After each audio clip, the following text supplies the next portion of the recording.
నమస్తే రమగారు. నమస్తే జయ. రమగారు, అబద్ధం చెప్పకూడదు, నిజమే మాట్లాడాలి, మనం కూడా అలానే ఉండాలని మనం అనుకుంటూ ఉంటాం, స్టోరీలో చెప్పుకుంటున్నాం. బట్ ఫాలో అవుతూ ఉంటాం కూడా. ఎవరైనా అబద్ధం చెప్తే తెగ ఫీల్ అయిపోతాం. కానీ చిన్న చితక సందర్భాల్లో ఎక్కడో చోట ఎవరో ఒకరు ప్రతిరోజు కూడా ఏదో ఒక మాట అనకపోతే రోజు గడవని సందర్భం. అబద్ధం చెప్పకుండా ఒక్క రోజు కూడా గడవదు. ఏంటి రమగారు, అసలు క్లారిటీ ఇవ్వండి. చెప్పాలా చెప్పకూడదు? అబద్ధం చెప్పచ్చు, అబద్ధం చెప్పకూడదు, రెండు మనమే చెప్తున్నాం. మనం ఇంకా వేరే దారి లేనప్పుడు ఏం చేస్తాం జయ? ఇదివరకట్లాగా ఎవరి పనులు వాళ్ళు చేసుకునే రోజులు కావు. అవును. ఎవరి ఇళ్లలో వాళ్ళు ఉండే రోజులు కూడా కావు. మనం పోయి రోడ్డు మీదే ఉంటున్నాం. బాగా చెప్పారు. మొత్తం ఇళ్లలో ఉన్న గుంపంతా పిల్లలు స్కూళ్ళల్లో ఉంటారు, పెద్దల ఆఫీసుల్లో ఉంటారు. ఇప్పుడు నలుగురితో కలిసి పోయేటప్పుడు 1,00,000 మాటలు వస్తాయి. అబద్ధాలు చెప్పాల్సే వస్తుంది. ఎంతో కొంత అబద్ధం చెప్పకుండా మన రోజు గడవదు. ప్రతిసారి కామ్గా ఉండి తలకాయ ఊపి గోడ మీద పిల్లివాటంగా చేయలేకపోతాం. ఎంతో కొంత అబద్ధాలు ఆడాల్సే వస్తుంది. జనరల్గా అబద్ధం ఆడకూడదు. మనం పిల్లలకి చెప్తాం అబద్ధం ఆడకూడదు, అబద్ధం ఆడకూడదు, సత్యమునే పలకవలెను, అదొక రెగ్యులర్ డైలాగ్ ఉంటుంది. నిజమే, నిజాలు చెప్పాలి, నిజమే చెప్తూ ఉండాలి. అబద్ధం చెప్తే ఒక్కొక్కసారి చాలా పెద్ద పెద్ద సమస్యలు వచ్చేస్తాయి. అబద్ధాలు చెప్పకూడదు, అబద్ధం చెప్పకూడదు, నిజం చెప్పాలి అని కథలు కుప్పలు తెప్పలుగా మన దగ్గర ఎన్నున్నాయో. సత్యమేవ జయితే అంటాం. ప్రతిసారి సత్యం జయించట్లేదు అనే విషయం మనం ప్రాక్టికల్గా తెలుసుకుంటూనే ఉంటాం. సత్యం జయించట్లేదు, సత్యం జయించడం చాలా కష్టం, ఎక్కువ టైం తీసుకుంటుంది. ఆ లోపలికి జనానికి ఓపిక ఉండదు, మనం ఆగలేకపోతాం. అది జయించేదాకా మనం వెయిట్ చేస్తూ కూర్చోవాల్సి వస్తుంది. ఈ గోల ఎందుకు? కాలం పరిగెడుతుంది కదా, మనం పరిగెత్తాల్సి వస్తుంది. మనం పరిగెత్తాలి కాబట్టి ఈ వెయిటింగ్ గోల ఎందుకని? అబద్ధం చెప్తే సరిపోతుంది కదా, సింపుల్గా పోతుంది. ఒక నిజం 100 అబద్ధాలు, ఈక్వేషన్ అలా ఉందన్నమాట. ఈ ఒక్క నిజం చెప్పబద్దు 100 అబద్ధాలు చెప్పి ఇక్కడి నుంచి తప్పించుకోవాలి అంతే. నిజం చెప్తే తప్పించుకునే రోజు కానీ కాదు ఇది. నిజాయితీకి విలువలు లేవు, దానికి ఒక మర్యాద లేదు. పిచ్చివేధవల్లా కనపడతారు నిజం చెప్పే వాళ్ళని, పిచ్చివాళ్ళు అనుకుంటారు. ప్రపంచం అట్లా తయారైంది. ఇప్పుడు సమాజం అంటే నువ్వు నేనే కాదు, మనలాంటి ఎన్నో వేల కుటుంబాలు, వేల వ్యక్తులు కలిసే సమాజం. ఇప్పుడు సత్యమేవ జయతే అనేది సమాజం మొత్తానికి ఒక నీతి వాక్యం. అందులో ఆ మొన్న గుంపులో ఈచ్ అండ్ ఎవ్రీ పర్సన్కి అది అప్లై అవుతుంది. అంతే కదా కదా. ఇప్పుడు ఈచ్ అండ్ ఎవ్రీ పర్సన్ ప్రతివాడు తన జీవితాల్లో అది జయించట్లేదు అని తెలుసుకుంటూనే ఉంటాడు. సమయానికి ఈ రోజు గడిచిపోవటానికి, ఇవాళకి ఇబ్బంది లేకుండా ఉండటానికి, ఈరోజు అన్నం కోసం, ఈరోజు మన పని అవ్వటం కోసం, ప్రతి కాజెస్ వేరే ఉంటాయి. క్షణం కోసం, ఆ క్షణం కోసమైనా అబద్ధం చెప్పేస్తారు. ఏదైనా లాంగ్ కాజ్, పెద్ద సమస్య వచ్చినప్పుడు అబద్ధం చెప్పాల్సి వస్తే ఏదో ఒక్క మాట పర్వాలేదు, కానీ అన్నిటికీ అబద్ధాలు ఆడేస్తే ప్రతిదానికిను ఇప్పుడు ఎలా అయిందంటే, ఏదో చాలా ప్రాణాల మీదకి వచ్చినప్పుడు పర్వాలేదురా నాయన బొంకవచ్చు కాని కాక గొంకు లేదని వారిజాక్షులందు వైవాహికములందు బొంకవచ్చు అంటే వారిజాక్షులు స్త్రీల విషయంలోనూ పెళ్లిళ్ళప్పుడు అబద్ధాలు చెప్పచ్చు అని చెప్పారు. ఇదేంటి పెద్దవాళ్ళు స్త్రీల విషయంలో అబద్ధాలు చెప్పడం ఏంటి? స్త్రీల విషయంలో అంటే అమ్మాయికి అబద్ధం చెప్పచ్చు, ఆవిడకి అబద్ధాలు చెప్పేయచ్చు, గర్ల్ ఫ్రెండ్కి అబద్ధాలు చెప్పచ్చు. దొంగ మొహాలు వాళ్ళంతమంది ఉన్నారు. భారతంలోనే చెప్పారు, ఇది వారిజాక్షులందు వైవాహికాలందు అబద్ధాలు చెప్పచ్చు. స్త్రీలకు అబద్ధం చెప్పేసేయచ్చు. ఆవిడ ఏదో తెమ్మంటుందో, ఇదే పెద్ద అబద్ధం ఏమిటి, ఏదో తెమ్మంటుంది, ఈయన తేలేదు, ఆ కొట్టు మూసేస్తుందని చెప్పేయచ్చు. ఓహో, అలా నమ్మించవచ్చు, అంతేగాని పెద్ద పెద్ద అబద్ధాలు చెప్పమని కాదు. అదే స్త్రీలకు అబద్ధాలు చెప్పొచ్చాను కానీ మన కెమెరామెన్లు ఉత్సాహంగా ఉన్నారనమాట. ఇప్పుడు నా పేరే చెప్తారు, అమ్మ మేడం చెప్పారు అని నా పేరు చెప్పడానికి రెడీ అయిపోతున్నారు. అదే రైట్. సో ఈ అబద్ధాలు చెప్పచ్చు అనేది ఒక పాయింట్ ఉంది. అత్యవసర పరిస్థితుల్లో అబద్ధం ఆడచ్చు. అమావాస్యకి పుణ్యానికి అబద్ధం ఆడచ్చు, అన్నిటికీ అబద్ధాలు ఆడకూడదు. అబద్ధం ఆడడం మీద ఒక కథ చెప్దాం. చెప్పండి, మంచి ఇంట్రెస్టింగ్గా ఉంటుంది. ఒక ఊళ్ళో గోపాలుడు అని ఒక కుర్రాడు ఉన్నాడు. వాడు మంచి పనిమంతుడు, ఓకే, బ్రహ్మాండమైన పని. వాడికి ఏ పనులు పెడితే ఆ పనిలో చేసేస్తాడు వాడు, అన్ని పనులు. దాంతో వాళ్ళ నాన్న ఏం చేశాడంటే వాడిని తీసుకెళ్ళి ఆ ఊరి శెట్టి గారి దగ్గరికి వెళ్ళాడు. మా వాడు బ్రహ్మాండ నాయకుడు అండి, వీడికి రాని పని లేదు, గొడ్డు గోదా వ్యవసాయం పొలం పుట్ర సమస్తమైన పనులు వీడికి చాలా బాగా వచ్చండి. ఎంత బాగా వచ్చో అంటే, వీడు మంచివాడా బుద్ధిమంతుడు అంటే, వీడికి తాగుడు అలవాట్లేదు, పిచ్చి తిరుగులు తిరగడండి, బంగారు కొండ. కాకపోతే వీడికి ఏడాదికోసారి అబద్ధం ఆడతాడండి, వీడి దగ్గర అదొక్కటే సమస్య ఉంది. ఆ ఒక్కదాన్ని సైచారా, మీరు భరించారా? ఇక బ్రహ్మాండ నాయకుడే వీడు. బాగుంది కదా. శెట్టి గారు ఏమనుకున్నాడు, వాడిని ఎరా నాయన అంటే అవునండి అన్నాడు. ఏడాదికోసారి వాడికి అబద్ధం ఆడాల్సి వస్తుంది, ఆడతాడు, వాడికి ఇష్టం.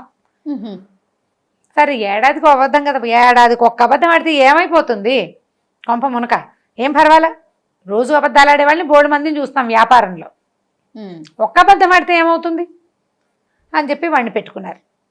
వాడు బ్రహ్మాండంగా పంట పండించేశాడు, బ్రహ్మాండంగా గొడ్డు గోదా. వాడు వచ్చేసరికల్లా ఆవులు దూడలు మంచి మంచి కోడి దూడల్ని పెట్టేసినాయి, గేదెలు పేయి దూడల్ని పెట్టేసినాయి. గేదెలకేమో ఆడవు పుట్టాలి, ఆవులకేమో మగవు పుట్టాలి, అది శాస్త్రం. మగవు పుడితే వ్యవసాయానికి ప్లస్ వస్తాయి, గేదెలకి ఆడవు పుడితే మళ్ళీ పాలిస్తాయి అవి కదా. పాడి పంట వృద్ధి అయిపోతాయి.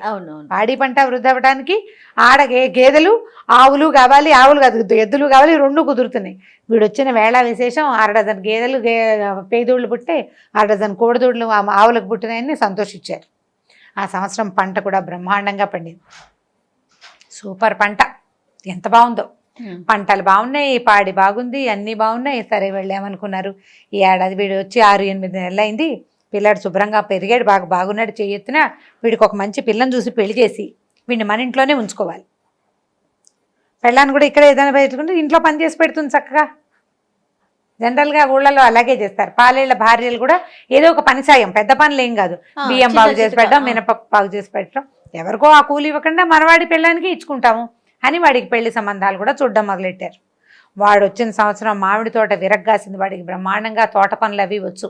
చుట్టూతా చక్కగా పెద్ద పెద్ద కైవారంలో అడుగు ఇవి తవ్వి, చెట్ల చుట్టూతా తవ్వి చక్కగా పరిపట్టు అవి ఇవి తెచ్చి వేసి, అంటే ఎరువులు వేసి బాగా మామిడి పంటను కూడా వృద్ధి చేశాడు. మామిడి తోట, అక్కడి నుంచి మల్లె తోటలనేట, మల్లెపూలు కూడా తెగపూసేసినాయి. వీడు బాగా చేస్తాడు కదా, మంచి పనిమంతుడు. తెల్లవారి 4 లేచాడంటే రాత్రి 11 దాకా వంచినడు మెతకుండా పనిచేస్తాడు వాడు. అంత బ్రహ్మాండమైన వాడు. సూపర్గా ఉంది. సంవత్సరం తిరిగేసరికి ఈ శెట్టి గారికి మామూలు కంటే ఇబ్బడి ముబ్బడిగా పంటలు, పళ్ళు, పువ్వులు, గేదెలు, ఆవులు ఇంటి నిండా బ్రహ్మాండంగా ఉన్నాయి. సరే ఏమైంది, సంవత్సరం చివరికి ఇంకొక 10 రోజులు పోతే వీడొచ్చి ఏడాది అవుతుంది.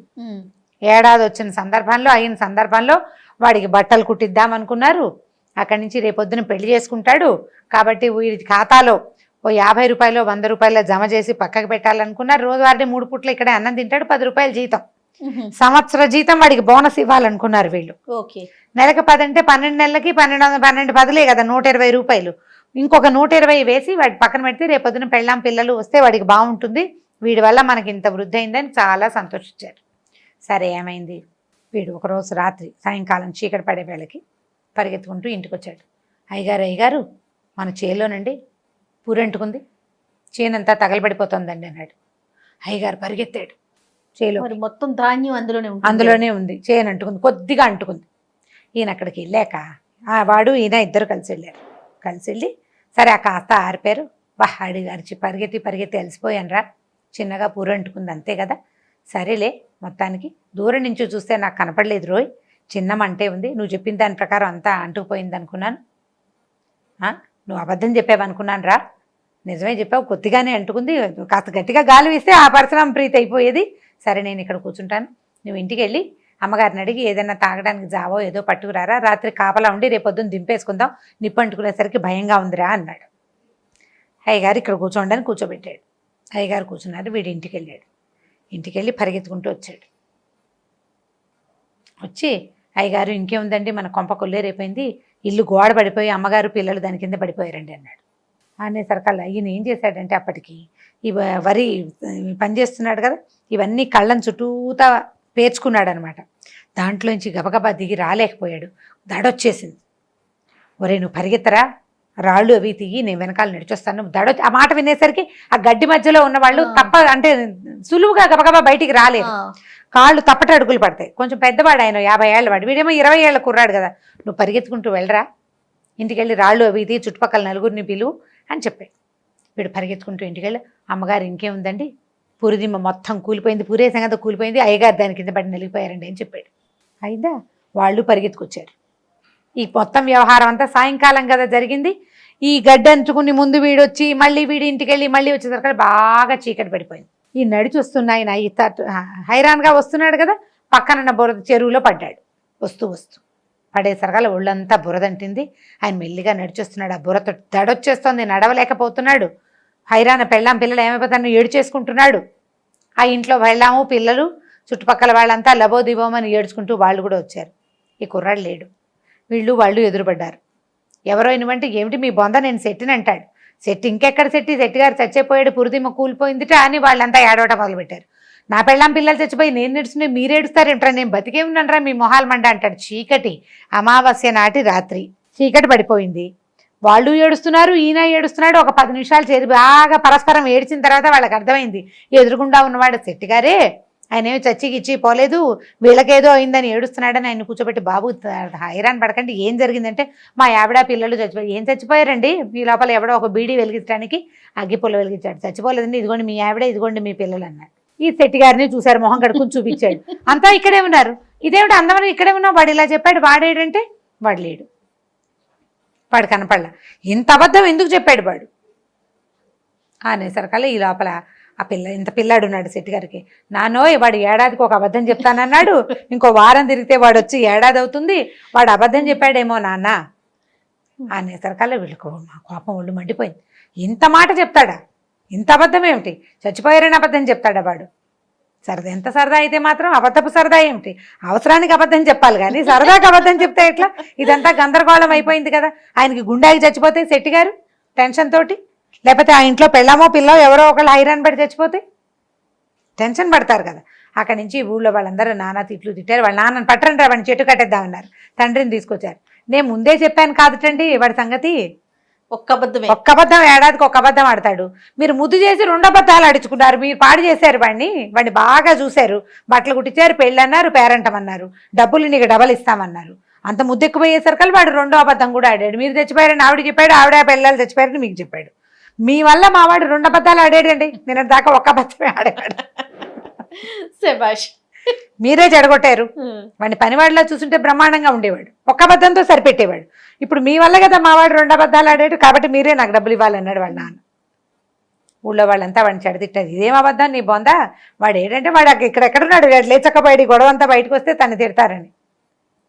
అక్కడి నుంచి మర్నాడు వాడిని వెతికి పట్టుకుని ఈ శెట్టి గారు పట్టుకున్నారు. మరి ఇంత డబ్బులు గలవాడు కదా ఈయన, 4 మనుషులు పంపించి, ఎరా ఇంత అబద్ధం ఆడతావా, ఇట్లాంటి అబద్ధం కాదు ఆడాల్సింది. అబద్ధం ఎప్పుడు ఆడాలి? అత్యవసరమైనప్పుడు, ప్రాణాపాయ స్థితి వచ్చినప్పుడు, నువ్వు తప్పుకునేందుకు ఏ ఆసరా లేనప్పుడు అబద్ధం ఆడి తప్పుకోవచ్చు.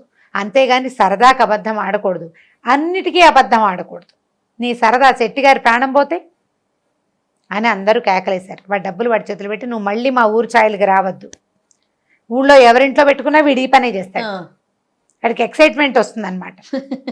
అంతకుముందు వాడు చిన్నప్పుడు ఎక్కువ అబద్ధాలు చెప్తుంటే వాళ్ళ నాన్న వాడికి ఏడాదికి ఒకసారి అని కట్టడి చేశాడు, సంవత్సరానికి ఒకసారి ఫిక్స్ అయింది. పీక్ లో ఉన్నాడు అనమాట వాడు. కాబట్టి ఈ పీక్స్ లో అబద్ధాలు ఆడకూడదని వాడిని సరి చేసి పెట్టి పంపించారు. సో ఈ కథ కంచికి మనం ఇంటికి, పిల్లలకి మనం ఏం చెప్పాలి, అబద్ధాలు ఆడకూడదనే చెప్తూ ఉండాలి. అబద్ధం ఆడచ్చు అప్పుడప్పుడు అని మాత్రం పిల్లలకి అనిపించకూడదు. మనం అబద్ధం ఆడి వాళ్ళకి దొరికామనుకోండి, ఈ పరిస్థితిలో ఇట్లా చెప్పాల్సి వచ్చిందిరా అని వాడికి పరిస్థితి అర్థమయ్యేటట్టు చెప్పాలి కానీ ఇలాంటి పరిస్థితుల్లో అబద్ధం ఆడచ్చు అని స్టేట్మెంట్లు మాత్రం ఇవ్వకూడదు. అవును, వాడు కూడా స్టేట్మెంట్ ఇవ్వకుండా అత్యవసరమైనప్పుడు అబద్ధం ఆడుకుంటాడు. అబద్ధం ఆడితే పిల్లాన్ని సహించద్దు. అండ్ రెండోది, తల్లులు కానీ తండ్రులు కానీ అబద్ధాలు ఆడి పిల్లలకి దొరకకూడదమ్మా, దొరకకూడదు. దొరికితే సులువైపోతాం, మనం పిల్లలకి చులకనైపోతాం. దొరకద్దు, దొరకకుండా ఉండడానికి ట్రై చేయండి. దొరికితే వాడికి అర్థమయ్యేలాగా చెప్పండి, బట్ స్టేట్మెంట్స్ ఇవ్వకూడదు. ఇలాంటప్పుడు అబద్ధాలు చెప్పేచ్చిరా అని చెప్పద్దు. అబద్ధం ఆడకూడదు అన్న దాన్ని మెయింటైన్ చేస్తూ ఉంటే కనీసం కొంత రూల్స్ ఏర్పడి ఉంటాయి. వాళ్ళు పెరిగి పెద్ద అయ్యాక ఎప్పుడు అబద్ధం చెప్పాలి, ఎప్పుడు చెప్పకూడదనే విజ్ఞత వాళ్ళకి తెలుస్తుంది. పెద్ద అయ్యేదాకా కనీసం జాగ్రత్త పడండి పిల్లలు. రైట్, చాలా బాగుందండి, స్టోరీ బాగుంది, నీతి బాగుంది. రైట్ రమ్మ గారు, ఇంకొక స్టోరీతో మళ్ళీ కలుద్దాం. తప్పకుండా జయ.